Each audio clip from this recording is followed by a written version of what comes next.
গাজা অভিমুখী freedom flotilla থেকে Israeli বাহিনীর হাতে গ্রেপ্তার বাংলাদেশি আলোকচিত্রী ও মানবাধিকার কর্মী শহীদুল আলম মুক্তি পেয়েছেন।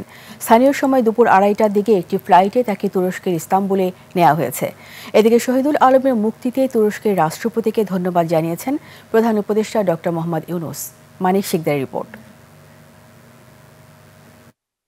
বেশ কয়েকদিন ধরে আলোচনার শীর্ষে আছেন প্রখ্যাত আলোকচিত্রী ও আন্তর্জাতিক খ্যাতিসম্পন্ন মানবাধিকার কর্মী শহীদুল আলম। বুধবার বাংলাদেশ সময় সকাল 10:15টায় সামাজিক যোগাযোগ মাধ্যম ফেসবুকে পোস্ট করা এক ভিডিও বার্তায় শহীদুল আলম জানান তিনি ইসরায়েলি বাহিনীর হাতে গ্রেফতার হয়েছেন।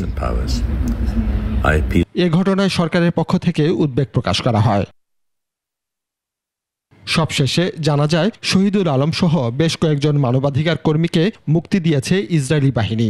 শহীদুল আলমের মুক্তির ব্যাপারে তুরস্কের ভূমিকাকে স্বাগত জানিয়ে রাষ্ট্রপতি রিসেপ তাইয়েপ এরদোগানকে ধন্যবাদ জানিয়েছেন প্রধান উপদেষ্টা। মানিক শিকদার, 21 টেলিভিশন, ঢাকা।